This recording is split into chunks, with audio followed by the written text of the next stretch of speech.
Hello, hello, hello. This is Mike, KO4PDI, the ham fun guy. Let me turn that sound off in the background. That's better. A little impromptu, little jumping on here real quick. Got some sad news just now. Watching TV, they said an American legend passed away. And I will say this, he is an American legend. He was an astronaut. He was supposed to walk on the moon. He's been around the moon twice. He orbited the moon on Apollo 8, where Madeleine Murray O'Hair got her hair up in a tizzy because they read from the Bible on Christmas Eve as they went around the moon. Madeleine Murray O'Hair was a devout atheist who nobody knows what happened to her. She just disappeared. But when Apollo 8 circled the moon on Christmas Eve, they read from Luke chapter 2. The babe was wrapped in, they read the creation story from the book of Genesis. And it stirred up a bee's nest of people down here. PC, politically correct, you could call them woke. And this was a long time ago. This is back in the 60s and 70s, actually 60s, this happened. James Lovell was a great guy. I actually got to meet James at Kennedy Space Center. There's a picture of the two of us together. Me, much fatter, without a beard, and with less gray hair. And him with losing his hair, but still handsome as ever. And if you know anything about James Lovell he flew on Apollo 8 where they were practicing orbiting the moon. It was not meant to be a landing.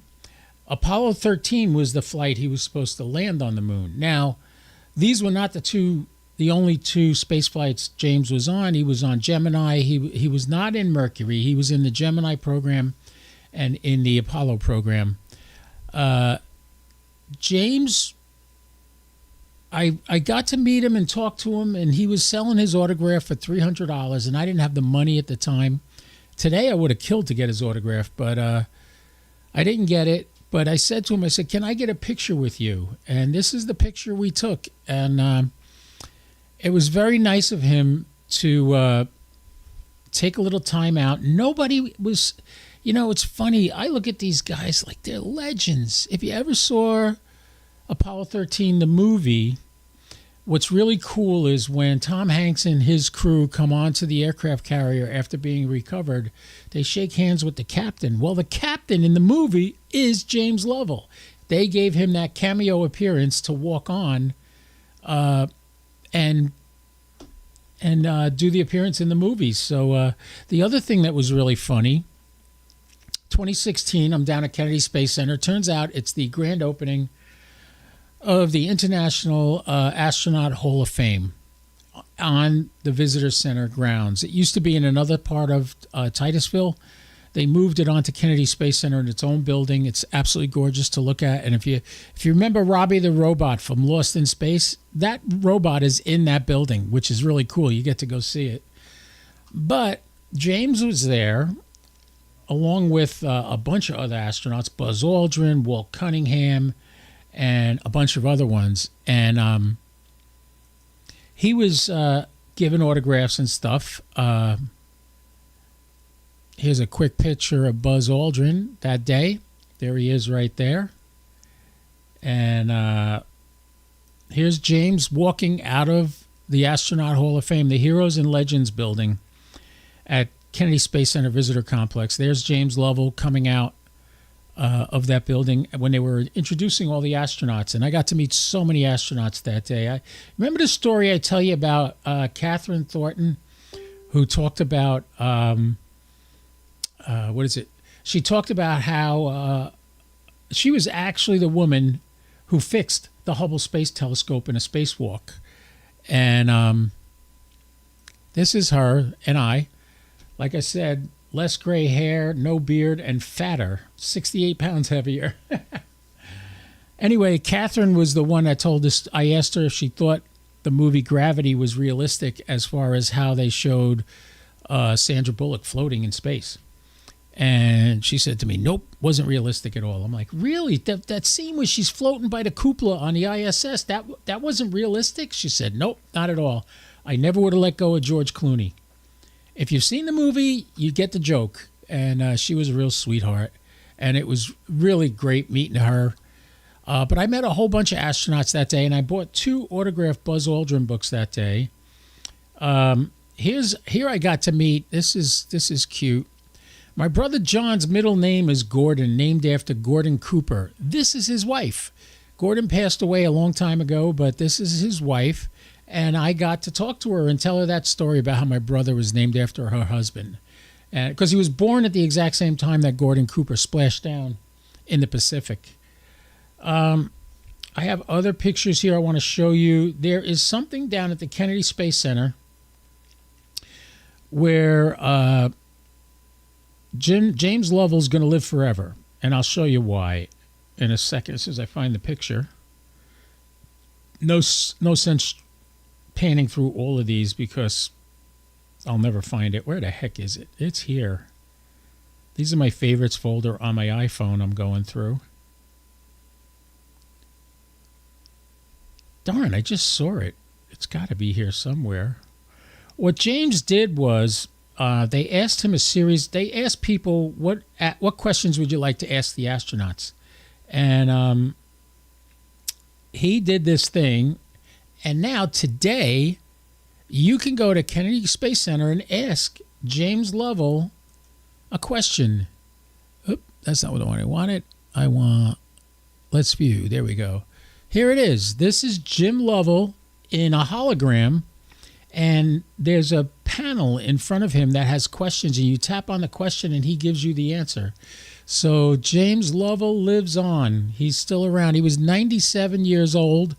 He was the pilot on Apollo 13. If you didn't see the movie, you might not know this, but he was the one. He wasn't the one that originally said, Houston, we have a problem. He repeated it when I think it was Anders said that originally, we have a problem. And Houston come back again, Apollo 13. And James Lovell then said, Houston, we've had a problem. And it was a big explosion. They all could have died, but they didn't, because it's considered one of the greatest feats in spaceflight, the return of the Apollo 13 crew. And I got a little lump in my throat thinking about it because he was such a great man. And I had the pleasure of meeting him and shaking his hand and getting a picture with him, which I'll forever be grateful for. So keep the Lovell family in your thoughts and prayers today. They're dealing with a lot. I hope to God he knew Jesus, and I'll see him when I get to heaven and say hello to him and remind him of the time we met at Kennedy Space Center. Although he'll probably remember that anyway, because we'll be perfect in heaven. So I just wanted to come on here, pay a little tribute to a man who was a great, great American hero, along with his other 2 crewmates, Bill Anders, and I forget the other guy's name, forgive me. I could look it up. I have a bunch of pictures online. Let's see if I can get this on the screen. All right, let's go to the SAP page, and then we'll go back to this. There we go. These are all pictures of Jim Lovell. I wish I could just do a slide. Here he is right here. This is probably one of his more recent pictures. I agree. Okay, we're going back. That's not the page. I just want to see the picture enlarged. By the way, all these pictures you're looking at on this page, most of them are from NASA, and you can see them all for free on NASA's website. You can even download them. Here's a nice picture of a portrait of him, and it won't open up big. Open up big. Here we go. This is a story about him passing away. Astronaut Jim Lovell, famed Apollo 13 commander, dies at 97. Lovell was also the first astronaut to go to space 4 times and part of the Apollo 8 crew. The first launch on a Saturn V rocket to orbit the moon. That was what he was doing. All they wanted to do was make sure they could get to the moon and get back. They weren't planning on landing on that trip. And that's what it was all about. This is a great picture. Oh, that's the whole picture. I downloaded it, and that's the whole picture. Where's the real one? I'll have to do that sometime. Show you how to get to the NASA website, how to download all these pictures in the original format from NASA directly, and you can print them out and use them. You can't sell them, but you can download them, print them out, and frame them and hang them in your house if you want, and they're all free. Every mission that NASA has ever done, there are pictures online that you can get. So, boy, it's going to be a sad day. We're missing James, but I can't wait to go back to Kennedy Space Center and push some of those buttons and hear him talk again. He was such a gentleman with me. He was so kind and so nice. And I thank you a lot, James Lovell, for everything you've done for me, keeping me inspired about the space program. Funny thing was, I believe it was Walt Cunningham. On the day that he was not inducted, but a day they opened the Heroes and Legends Museum at Kennedy Space Center, James Lovell, Walt Cunningham, and two other astronauts sat up on stage, and they answered some questions and stuff like that. And just to give you an idea, now here he was, that was 2016, so what was that, 9 years ago? So he was in his 80s, and you'd think by the time you get to be an adult and you're in your 80s and the other astronauts are about the same age, you know, the giddiness and the kid talk would disappear. No. Walt Cunningham said to him on stage, nobody would know who you are if it wasn't for Ron Howard. Because Ron Howard made Apollo 13, the movie. And even gave him a cameo in it.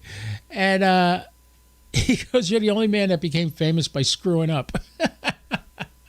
To hear these 80-year-old guys busting each other's chops like that happened to be one of the most enjoyable times of my life. I thought that was so beautiful to see that these guys are not special. They're not super duper superheroes. They are normal American people, and but they put a lot into it. And I am so blessed to have met James in person. I shook his hand. Got to tell him how, as a kid, I lived vicariously through them, and I watched every minute of every available rocket launch or whatever. And it's sad that he's not here anymore. There he is, James Lovell, astronaut. And I've gotten to meet so many astronauts since then. They're all extraordinary people. I know somebody who's training to be an astronaut right now. She wants to originate the first ham radio contact from the moon. So she's looking forward to doing that someday. But he's one of the originals, man. Well, the second crew of astronauts that were hired on, that were inducted into the astronaut corps back in the 60s. And it's pretty special that I got to talk about it right now.